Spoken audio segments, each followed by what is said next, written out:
And what I want to emphasize this week is the architecture. And there's a reason I want to emphasize that, because where we are headed requires a different rhythm, a different lifestyle, different habits. Okay. The church for hundreds of years, perhaps 500 years, has been playing with, you know, bits and bobs around the fringe, but hasn't really changed the way that we do life together since probably the Reformation. And so what we find ourselves is in a moment where it can only be described as post-Christian. The historical moment in the West and in Britain is post-Christian. It is moving on. Christianity, been there, done that, got the t-shirt. The reality is most of our society has not really been there and done that, because the actual gospel, the actual movement of Jesus has not been something they've tasted. They've become inoculated by something not quite the real thing. And that's a tragedy. But the privilege is that we get the opportunity to introduce them to something real. You see, there's an opportunity before us right now for something to explode. But we're going to have to rethink our rhythms. We're going to have to rethink our habits. We're going to have to rethink our expectations. Are you up for that? I don't know if you're up for that. Back in 2014, many of you will remember when Sophia Rose was diagnosed with leukemia, and the trustees and leaders told me, Jim, get lost, take 6 months, and graciously gave me paid leave of absence for those 6 months. And I was in those 6 months searching the depths of my soul, trying to understand what it means to be going through something like that and have a good God, and working through theological struggles in my own heart and doubt. And that was an incredibly rewarding, and I was filled with discovery of how good God is, even when life is evil. But out of that deep exploration, I began to read a guy named Hugh Halter. I can't remember how I got turned on to him, but somebody mentioned him to me. And so with the time I had, I picked up one of his books and I read it. It's called Scattered and Gathered. And I read it. And I felt the Spirit of God speak to me as I was reading this guy's story. Hugh was a guy that was frustrated with the rhythms and the lifestyle and the habits that made church in his hometown what it was. And he was looking for something more, something that reached his friends that weren't asking questions of that thing. And that resonated with me. And I just felt the Holy Spirit say to me, ever so quietly and gently, it wasn't condemning.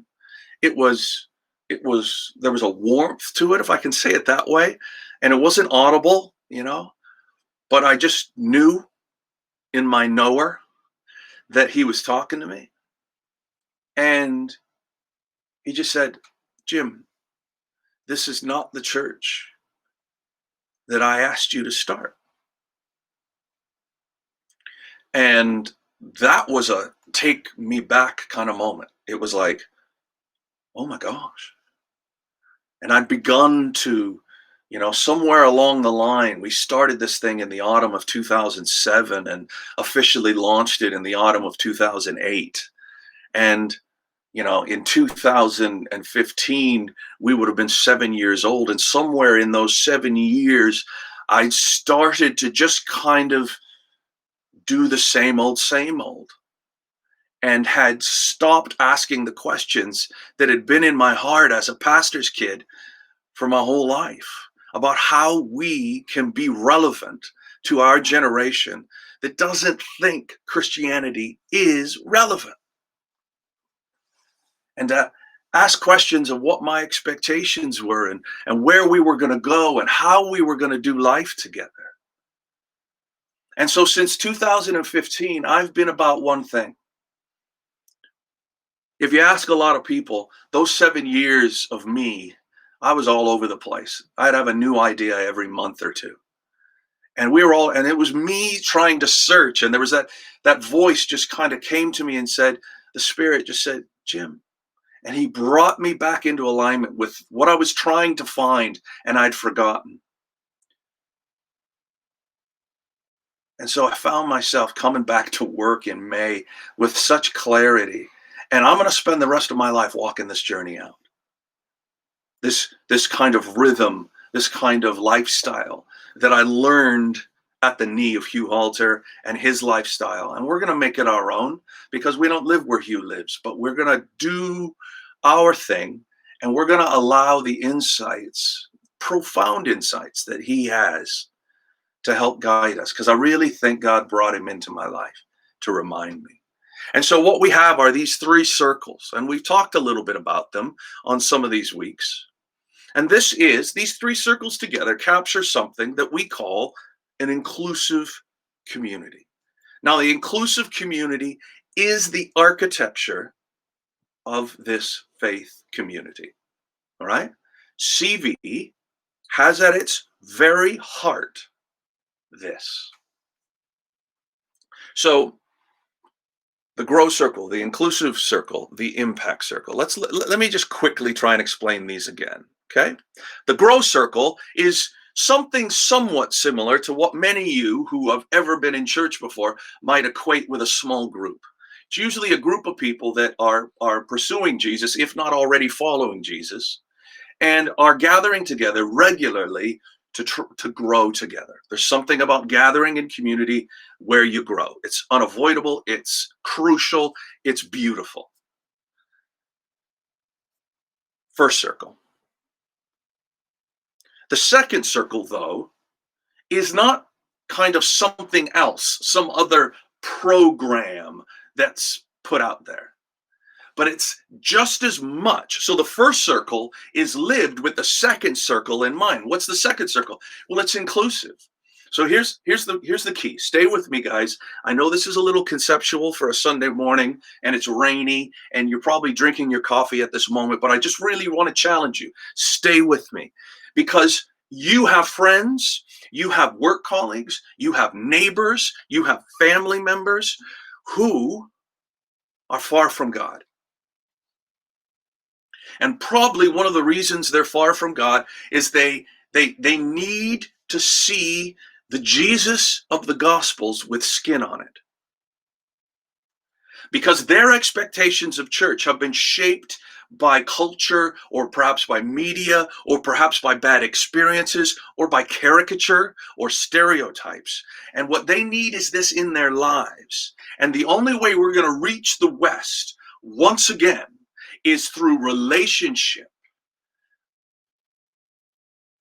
Bringing Jesus with skin on it into our friends, work colleagues, family, neighbors' lives.